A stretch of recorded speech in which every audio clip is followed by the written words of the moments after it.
August 1944. In East Prussia, German generals laughed when they saw the numbers from the Western Front. Patton had driven too far, 400 miles from the beaches of Normandy. Each day, his army devoured 12,000 tons of fuel, ammunition, and food.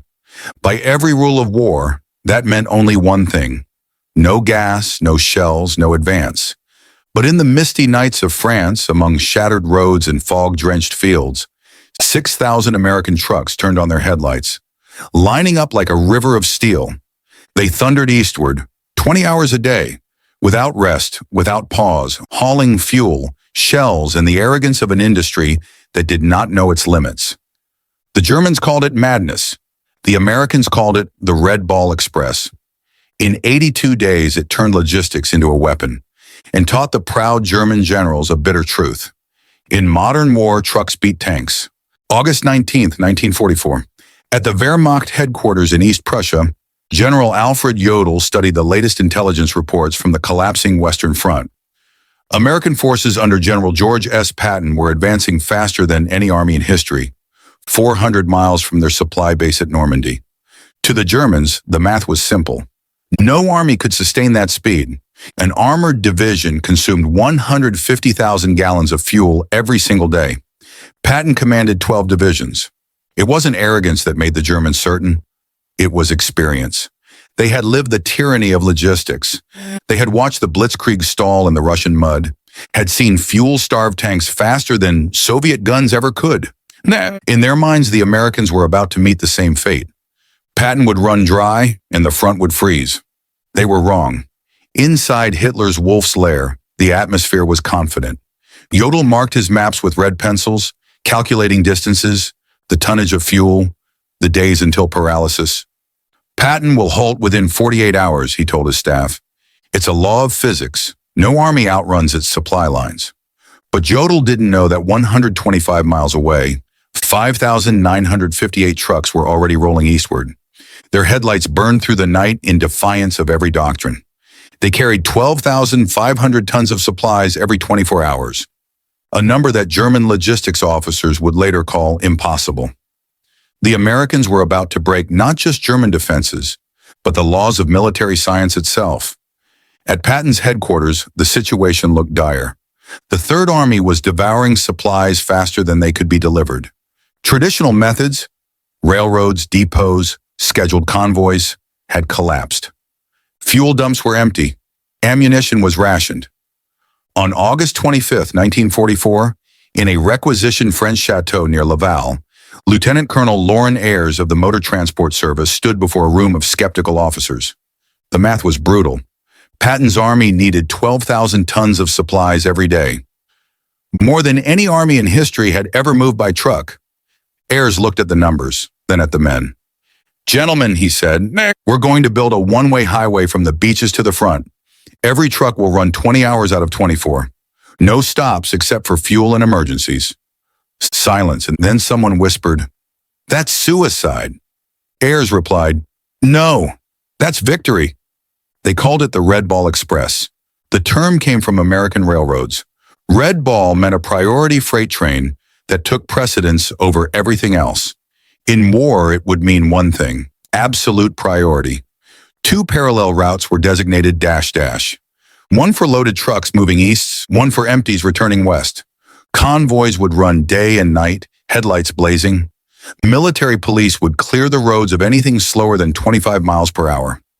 It was an operation that violated every rule of military safety, and yet within 36 hours, it was running. August 26, 1944. 5,958 trucks roared to life, the air filled with the smell of diesel and the pounding of engines.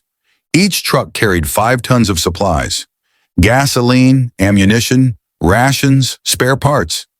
They would run nearly 700 miles round trip, at an average speed of 35 miles per hour, on roads destroyed by years of war. The drivers were mostly young men, many of them barely trained, and 75% of them were African American. In a segregated army that denied them combat roles, they were now asked to fuel the greatest armored army on earth. They painted their trucks with slogans: Patton's Blood Bank, Hitler, Here We Come, Detroit to Berlin Express. And they drove. Within 3 days, German reconnaissance units began sending alarming reports. From hilltops and church towers, scouts could see lines of American vehicles stretching to the horizon. One radio report read, "Continuous column of vehicles, headlights visible for 20 kilometers. No blackout discipline. Estimate, 1,000 vehicles per hour. Americans have abandoned all military precaution." To the German high command, it looked like madness. To the Americans, it was simply math.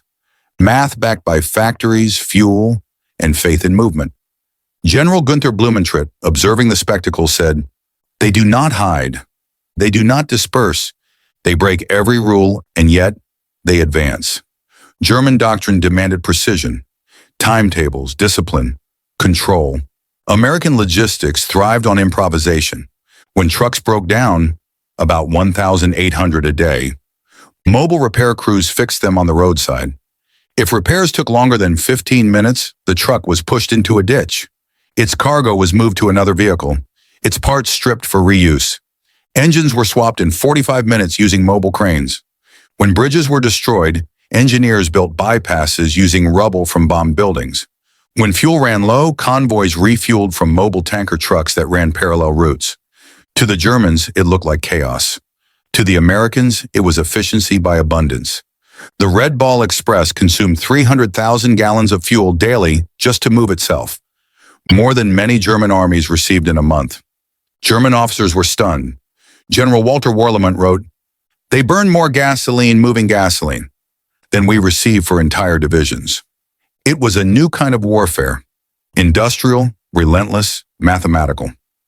Patton's divisions, supplied by the Red Ball Express, advanced 40 to 60 miles a day, double the theoretical maximum for armored forces. German planners had assumed no army could sustain more than 20. They were now facing the impossible. In East Prussia, reports reached Jodel's desk.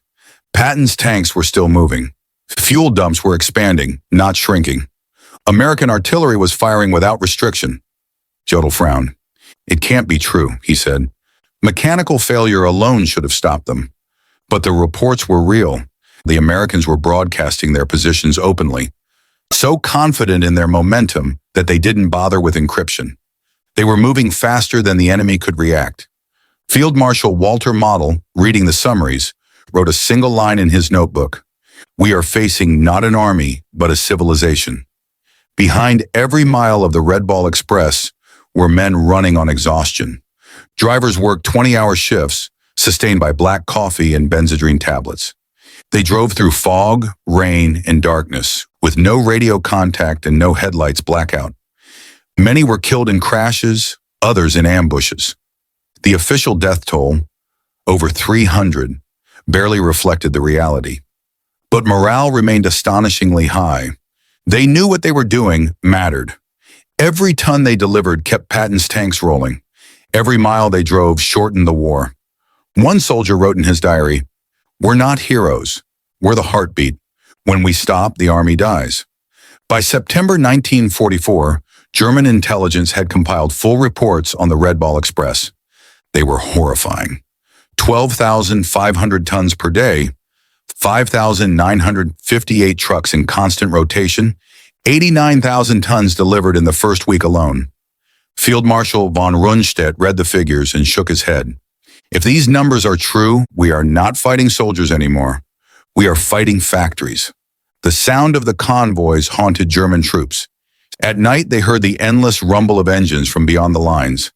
It was psychological warfare, the sound of American abundance grinding their morale into dust. 75% of Red Ball drivers were black soldiers. Men denied equal rights at home, but trusted with the lifeline of the Allied Army. They drove in segregated units, slept apart, and often couldn't eat in the same restaurants as white soldiers. But on the road, none of that mattered. Their skill, speed, and courage kept the front alive. A German officer captured later admitted, "We were told they were inferior, yet they outdrove every one of us." The irony was bitter and beautiful. In the heart of a racist war, America's segregated drivers were disproving Nazi ideology, mile by mile. By mid-September, Patton's army was still advancing. Paris was liberated. The Seine line had collapsed. The Germans, who had expected to regroup by winter, were now retreating toward their own borders. The Red Ball Express had achieved what military theory declared impossible: sustained, continuous motion over hundreds of miles. General Eisenhower later wrote, "The Red Ball Express proved that speed of supply determines speed of victory." Patton himself said, "My tanks could not move without them. They deserve as much credit as any combat unit." The price was enormous. By the end of September, mechanical attrition was staggering: 10,000-mile average vehicle lifespan, 30% of all trucks out of service daily, 500 engines replaced weekly, 10,000 tires consumed every 7 days. But the system never slowed. Every ship arriving in France carried new trucks, new tires, new drivers. The United States had made logistics faster than consumption. The Germans could not comprehend it. To them, such waste was insanity. To America, it was efficiency through excess. To German soldiers on the front lines, the sound of American engines became the soundtrack of defeat. They called it Der Donnerstrom, the thunderstream. At night, the rumble of trucks echoed through the valleys. German gunners fired blindly into the dark, but the convoys never stopped. Even when there were no trucks, psychological warfare units broadcast recorded engine noise through loudspeakers. The Germans could no longer tell the difference between real convoys and phantom ones. The fear was real. A captured officer said, "We could hear them all night. Endless motors, endless fuel." It was the sound of inevitability. By October, advancing railheads began to replace the Red Ball routes. But the legacy was sealed. The operation had run for 82 days, delivering 412,193 tons of supplies across 122 million ton miles. It had redefined modern warfare. For the first time, logistics wasn't the support, it was the strategy. German generals who once mocked American inefficiency now understood the truth. As Field Marshal von Rundstedt later said, "We assumed their culminating point would be distance. We were wrong. For them, distance no longer existed." The Red Ball Express was more than trucks and fuel. It was proof that democracy could mobilize faster, produce more, and adapt quicker than totalitarian precision. It showed that improvisation could outperform planning and that abundance could be a weapon. The German army had invented blitzkrieg, but America perfected blitz logistics. As the last convoys rolled west, the roads of France bore deep scars: ruts, burnt tires, twisted wrecks, but they also bore the marks of victory. A driver looked back at the fog-covered highway and said quietly, "We just drove America across France, 1 gallon at a time." Dawn broke over the ruins of Normandy. A low mist hugged the shattered roads, and from beyond the hills came a thunder that never stopped. Engines, thousands of them. The first convoys of the Red Ball Express were rolling east. Their headlights pierced through the fog, casting white streaks across the wreckage of France. 6,000 trucks loaded with fuel, ammunition, rations, and dreams of victory moved in a single direction, toward the front. From Cherbourg to Chartres, from Le Havre to Paris, the roads pulsed like arteries in a living body. The blood it carried was fuel. The heart that pumped it was America. August 27, 1944, the second day of operations. The Red Ball Express reached full tempo.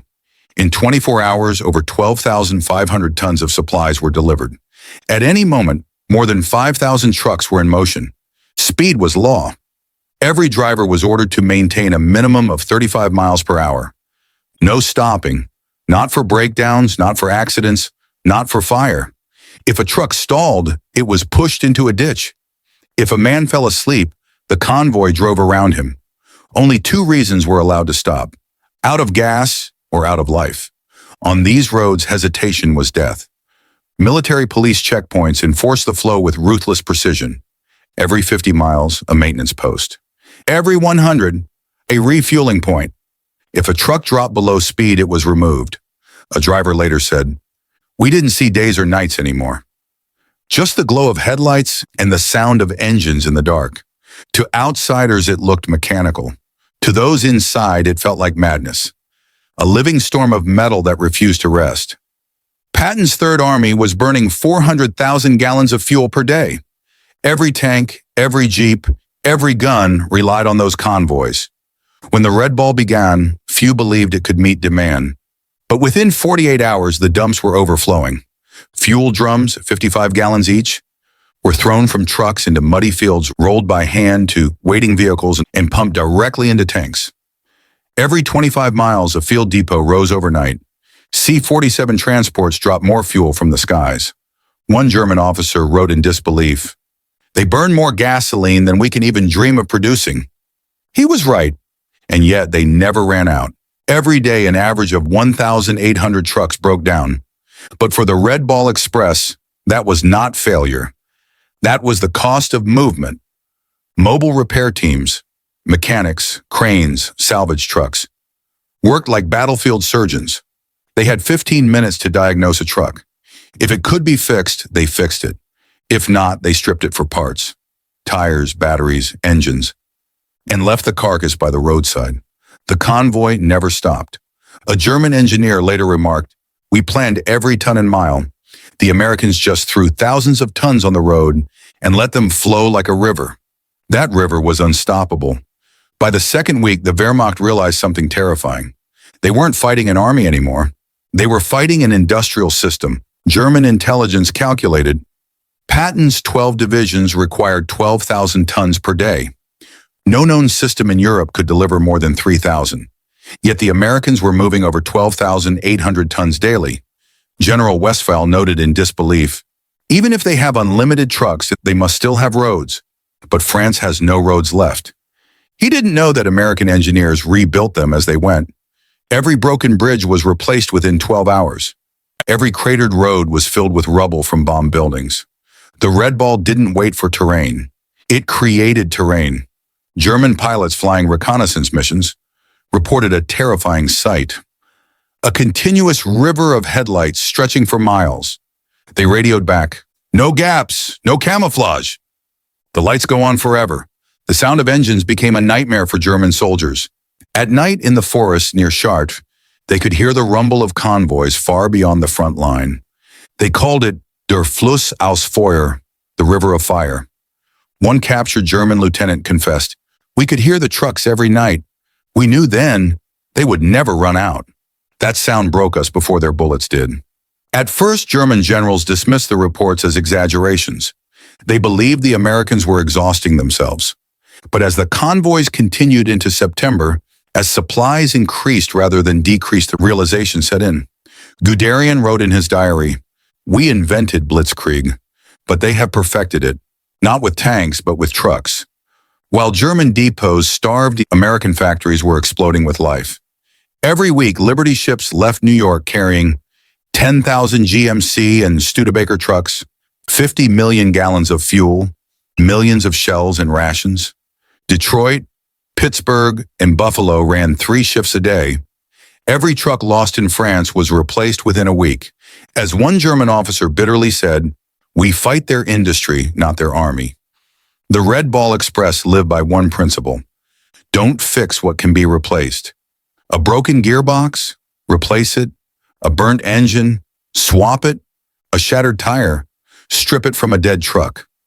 In field workshops, hundreds of mechanics worked around the clock. A wrecked GMC could be rebuilt in 45 minutes. German repair units took 3 days for the same job. It wasn't just skill, it was scale. America fought with the speed of production. By early September, newspapers called it the 35-mile-per-hour war. It was no longer tanks that won battles, it was trucks. Patton himself joked, "My men can eat their belts if they must, but my tanks need gas." Eisenhower wrote to Washington, "Without the Red Ball Express, the Third Army would have stopped. With it, we are advancing so fast. The Germans can no longer draw their maps in time." August 25, 1944. Paris was still under German control. 1 week later, Allied forces entered the city. The streets filled with cheers, but behind every tank and half-track was the unseen engine. Red Ball Express. When a captured German officer asked, "Where do you get so much fuel?" An American driver grinned and pointed west. "We have our own highway." By September, Patton's spearhead reached the German border. The Wehrmacht had lost Paris, the Seine, and its illusions. They had underestimated America's real weapon: logistical speed. Drivers of the Red Ball Express worked 20 hours a day, sleeping 3 or 4 hours in their cabs. To stay awake, many chewed benzodrine tablets. Fuel pills. Fatigue became deadlier than enemy fire. Accidents were constant. Trucks overturned in fog, collided on narrow roads, or exploded when carrying fuel. By the end of September, over 300 drivers had been killed and thousands injured, yet none stopped driving. A veteran later said, "We didn't have monuments. Our monument was the road itself." As autumn came, rain turned the French countryside into a swamp. Mud swallowed trucks whole. Engines froze at night. Still, the convoys rolled on. Chains wrapped around tires, sand and cinders poured onto the roads. German units nearby could hardly move. One Wehrmacht report admitted, "They drive through mud that stops our horses." The Red Ball Express evolved.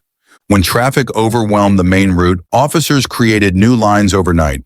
White Ball Express carried artillery shells. Green Diamond Route transported men and fuel. ABC Line connected Antwerp, Brussels, and Charleroi. No maps, no bureaucracy, only signs painted on wooden boards. Orders spread by word of mouth, and within 48 hours, each new route ran as smoothly as the first. A captured German logistics officer later admitted, "They fight war as if they run a factory. We still fight like soldiers." September 1944. Red Ball convoys delivered 100,000 shells per day to the artillery units besieging Metz. American guns fired without pause. German batteries could only respond with a few shells per hour. An American gunner recalled, "We could fire until the barrels melted because we knew 10 more trucks were coming." For the first time in history, a nation won by outsupplying its enemy to death. Military theory spoke of a limit, a distance beyond which every attack must slow down. The Red Ball Express shattered that concept. Patton advanced faster than any calculation allowed. 35 miles per hour, 60 miles per day. German commanders built defenses, only to find the Americans already behind them. Von Rundstedt said in despair, "Their culminating point does not exist." By October 1944, the statistics were staggering. 5,000 trucks destroyed, 180,000 tires worn out, 57 million gallons of fuel consumed. 30% of the fleet was out of action on any given day, but replacements kept coming. Factories filled the void before it could even be felt. The Germans called it war by production. Historians later calculated that Red Ball Express shortened the European war by 6 months. Every day it saved meant $250 million and countless lives. General John C. H. Lee summed it up, "We burned 5,000 trucks and 23,000 men to beat Germany. In any other war, that would be tragedy. In this one, it was simply production cost." By November, railways were restored. The Red Ball Express was ordered to stand down. In 82 days, it had carried over 412,000 tons of cargo, driven more than 25 million miles, and turned logistics into strategy. Eisenhower would write, "The Red Ball Express proved that in modern war, speed of supply determines speed of victory." Patton said it best, "Without them, I couldn't have gone anywhere." And a driver leaning on his mud-stained truck summed it up more simply. "We drove America across France, 1 gallon at a time. Rain, endless rain, slashing through the mist of northern France. The roads were soaked, black with oil and mud. Each rut, each puddle shimmered under the glare of headlamps. And still, the engines roared. A thunder that never stopped, a heartbeat that refused to rest. This was not war anymore. This was labor, raw, mechanical, inhuman. The men who drove these trucks no longer looked like soldiers. They looked like ghosts behind glass, eyes red from fatigue, hands trembling from caffeine and fear. This was the hell within. The price of movement paid in exhaustion, metal, and lives. By the third week of operation, the Red Ball Express had become a living machine. Every driver was a cog, every route a nerve, and the body was burning itself alive to keep moving. Drivers worked 20 hours a day, slept curled up in their seats, and fueled their veins with black coffee and benzodrine tablets. After 2 or 3 nights, the body stopped feeling. Only the hands remembered how to shift gears, Private James T. Coleman wrote in his journal, "When the headlights in front of me start to fade, I know the driver's falling asleep. If he sleeps, I'll hit him. I'm not afraid of the Germans anymore. I'm afraid of sleep." Every day the roads claimed their share of lives. Trucks overturned on muddy curves, slid into ditches, or exploded when their gasoline caught fire. When one truck stopped, the next 20 followed blindly. A chain reaction of steel and fire. On September 2nd, near Le Mans, a single crash turned the highway into an inferno. 7,000 gallons of fuel spilled across the road. The explosion burned for 4 hours. 11 trucks were vaporized. The cause listed on the report, fatigue. There was no time for mourning. The order was always the same. Keep moving. At headquarters, drivers were numbers on a chart. When one died, a replacement arrived from England. Training took 2 days: how to start the engine, how to shift, how not to stop. They were inserted into the system like spare parts. One mechanic said, "We replaced men as fast as we replaced tires." It wasn't cruelty. It was the price of momentum. In the first weeks, trucks carried slogans in bright white paint. Patton's lifeline. Detroit to Berlin. No stop till victory. By September, the paint was peeling. The slogans changed. Hell on wheel. Deliver or die. Sleep is for the dead. Some trucks carried only one word: home. 75% of the Red Ball drivers were African American. They drove through mud, fire, and racism. They delivered the fuel that powered Patton's tanks, but could not eat in the same mess halls as white soldiers. Some French cafes refused to serve them, but the people of France didn't care about color. They waved to them as heroes, brought food from their kitchens, and called them les camions de la liberté, the trucks of liberty. A captured German officer later said, "They drive better than any men we have." If this is what America calls inferior, then Hitler was blind. Every driver rode alone for hours, no radio, no music, just the roar of the engine. Some talked to themselves. Others prayed. Private Harold Dean recalled, "Sometimes I thought the engine was talking back. I'd hear voices in the static of the motor. Once I thought I heard my mother's voice telling me to stop." Psychologists later called it convoy echo syndrome. Hallucinations caused by noise, fatigue, and loneliness. In the silence between gears, the mind began to break. France in autumn was a land of fog. Visibility dropped to 5 meters. Headlights turned into glowing halos of blindness. The convoys had to keep formation by sound. Each driver listening to the engine of the truck ahead. If it slowed even slightly, a collision was certain. One night near Chartres, 14 trucks collided in a single chain. By morning, the road looked like a scrapyard. Metal twisted, engine smoking. But the next convoy rolled over the wreckage because orders were orders, no stopping. As September dragged on, rain turned dirt roads into rivers of sludge. Trucks sank up to their axles. Tires spun uselessly. Soldiers wrapped chains around the wheels, hauling their vehicles forward inch by inch. The mud was alive. It pulled at the trucks like hands from below. The drivers cursed, sweated, pushed, and somehow kept the engines screaming. They started calling the route not the Red Ball, but the Mudball Express. General Patton did not tolerate delays. From his field headquarters, he wired constant messages. "I need fuel. I need shells. Do not tell me it's impossible. Bring it." When his supply officers warned they could lose 500 trucks, Patton replied, "If 500 trucks keep my army moving, then lose them." German forces began to strike back. Luftwaffe planes bombed bridges. Artillery shelled roads. Small SS units ambushed convoys at night. At Argentine, 8 trucks were destroyed by an 88mm gun. There was no escort, no infantry support, only drivers with pistols. In response, the Americans improvised gun trucks, heavily armed transports with 50 caliber machine guns. They were driven by volunteers who refused to turn back. One night, a driver named Booker T. Washington steered his burning truck full of ammunition off the road, saving the entire convoy from explosion. He died in the fire. On another truck, someone painted his name, "Booker Still Rides." After weeks on the road, the drivers became something beyond human. They drove on instinct, sleeping with their eyes open.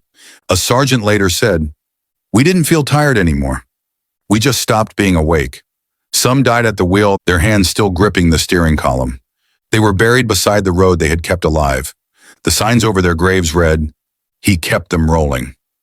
Even after the war, many drivers couldn't sleep in silence. They dreamed of engines that never stopped. Some woke up hearing the hum of convoys in their ears. Doctors called it shadow driving, a trauma of repetition. Their minds still on the road long after the war was over. A driver confessed, "I can't drive a truck now. Every time I start an engine, I'm back there again, in the rain, chasing a red tail light that never ends." In 82 days, the Red Ball Express lost more than 300 men to accidents and ambushes. 5,000 trucks were destroyed or abandoned. But the convoys never stopped. When one burned, another rolled over its ashes. The road to victory was paved with wreckage, and names no one remembered. At the German Army Group B headquarters, Field Marshal Model received the latest reports. Americans can replace 500 trucks a week.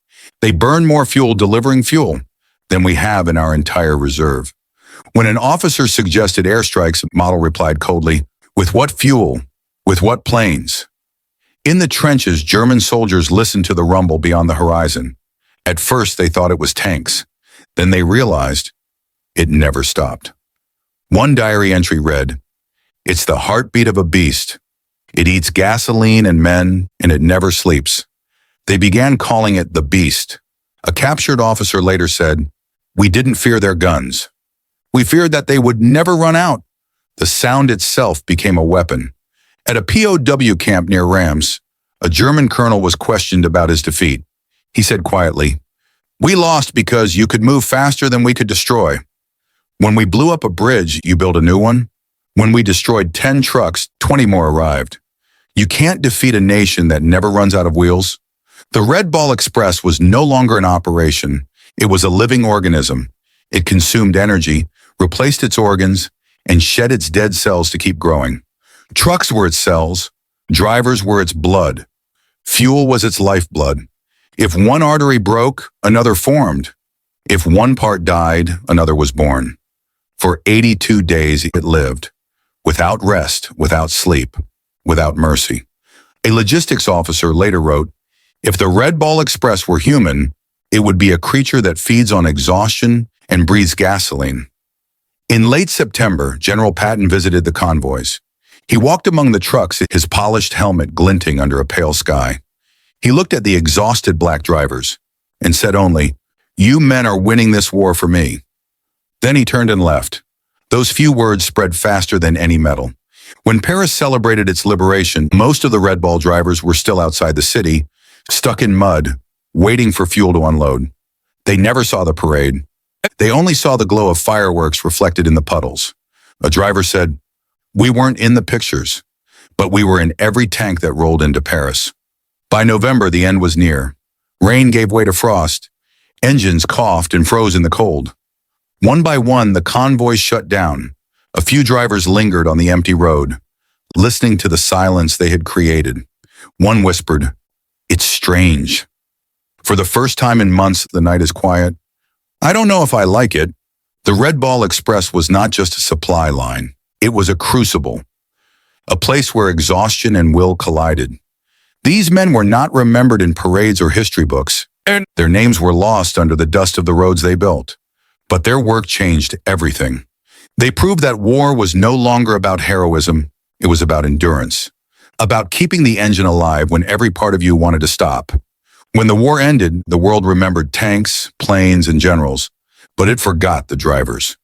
Still in the archives, one small note remains, a general's report typed in fading ink. They did not fight with bullets, but with motion, and motion won the war. The rain had stopped. Frost settled over the French countryside like a thin sheet of glass. The air was quiet, too quiet. After months of thunder, the roads had fallen silent. Engines that once shook the earth were cold now. The convoys that had stretched from the beaches of Normandy to the German border were gone. All that remained were ruts in the dirt, burned-out trucks rusting under the fog, and the ghosts of men who had driven through hell. After 82 days of movement, the Red Ball Express had reached its end. No ceremony, no music, only a message sent by telegraph. Mission completed, supply lines stabilized. And just like that, the greatest logistical operation of the Second World War vanished into history. November 16th, 1944. The final Red Ball convoy reached its destination. The men parked their trucks, shut off the engines, and listened to something they hadn't heard in nearly 3 months. Silence. For the first time, no one shouted. No engines coughed. No chains clanked. The machine that had consumed men and metal for weeks had finally stopped breathing. In total, the Red Ball Express had carried over 412,000 tons of supplies and driven 25 million miles. It burned 57 million gallons of gasoline to deliver gasoline. It destroyed 5,000 trucks and took the lives of more than 300 drivers. But it had kept an entire army alive. As the convoys dissolved, the roads they had carved across France became quiet monuments. Where headlights once cut through fog, there were now puddles and mud and tire marks fading under the winter frost. A lone driver stood beside his truck, looked at the sky, and whispered, "It's over, but I can still hear it." He wasn't wrong. Many would keep hearing it for the rest of their lives. The phantom sound of engines that never stopped. Along the highways from Saint-Lô to Chartres, French villagers erected small wooden signs, "Au camion américain, pour notre liberté." To the American trucks for our freedom. Children cheered when they saw the convoys. They called them les camions de la liberté, the trucks of liberty. To them, the Red Ball Express was more than machinery. It was the sound of liberation, the heartbeat of hope returning to Europe. When the Red Ball Express ended, most of its drivers went home quietly. There were no medals, no parades, no headlines. They were truck drivers, not heroes, at least not in the eyes of the public. Worse still, most of them were black soldiers returning to a segregated America. The men who had kept Patton's army alive were still not allowed to sit in the same restaurants as white veterans. Corporal Howard Smith recalled, "We drove across a whole country for freedom and came home to the back of the bus. It would take nearly 50 years before the U.S. government officially recognized their service." In 1992, the surviving veterans of the Red Ball Express were finally awarded the Medal of Merit. Most were already gone. The men who survived brought back something more valuable than medals: knowledge. They had learned to manage long-haul convoys, schedule repairs on the fly, and run distribution systems under impossible pressure. Those lessons built post-war America. Many Red Ball veterans helped design the interstate highway system in the 1950s. Others founded trucking and logistics companies. Yellow Freight, Roadway Express, Consolidated Freightways. They turned wartime endurance into peacetime industry. In a way, the Red Ball Express never stopped moving. It simply changed roads. For many drivers, the war never truly ended. They could not escape the sound.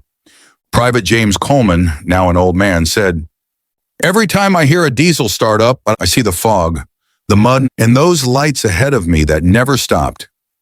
Doctors called it ghost convoy syndrome, a haunting rhythmic memory of the road. They had left the war, but the road never left them. After the surrender in 1945, Allied interrogators questioned German generals about why they lost. Their answers had nothing to do with tanks or tactics. General Heinz Guderian said, "We lost because they could move faster than we could think." General Alfred Jodl admitted, "Patton's army should have stopped. By our calculations, it was impossible, but they replaced mathematics with factories." And Field Marshal Westphal wrote, "They fought us with supply chains and not divisions. We never understood that logistics could be a weapon." To the Germans, war was a matter of precision, limited resources, exact timing, calculated strikes. To the Americans, it was a matter of production. When one bridge fell, they built another. When one convoy burned, two more took its place. German officers began calling it the War of Infinite Supply. A new kind of warfare, not fought with soldiers, but with motion and manufacturing. A colonel in the Wehrmacht wrote from captivity, "We lost to a nation that measured strength, not in courage, but in gallons." At the Nuremberg trials, as a German general said quietly, "If Hitler had a Red Ball Express, Stalingrad might not have fallen." But he was wrong. No dictatorship could have built it. Only a nation that trusted its people to improvise, to act without orders, to fix what broke, and keep going. Red Ball Express was the triumph of democracy in motion. After 1945, The lessons of Red Ball Express were written into military textbooks. For the first time, logistics became a frontline discipline, not a background task. Speed of supply equals speed of victory became official doctrine. Army schools taught convoy flow operations based directly on Red Ball procedures. When new wars erupted, Korea, Vietnam, the blueprint was the same. Highways of trucks round-the-clock flow, and the creed that movement itself was power. The same logic reshaped the civilian world. America built highways the way it built convoys. Straight, fast, efficient. In 1956, President Eisenhower signed the Federal Interstate Highway Act, citing his wartime experience with Red Ball Express. The world's largest road system was born from those muddy lanes in France. Logistics became the blood of modern civilization. Every container ship, every delivery network, every highway in the developed world traces its DNA back to that 82-day operation. Today in Fort Eustis, Virginia, inside the U.S. Army Transportation Museum, a single truck from the Red Ball Express still stands. A GMC CKW. Rusted, dented, its paint long faded. On its windshield, a message scratched in white chalk. He kept them rolling. Visitors walk past it quietly. Few understand what they're looking at. A relic of the moment when motion itself became victory. The Red Ball Express was efficiency in its purest, cruelest form. It measured success not in survival, but in tonnage. Every ton delivered cost an estimated 0.001 human lives. The machine didn't pause to mourn.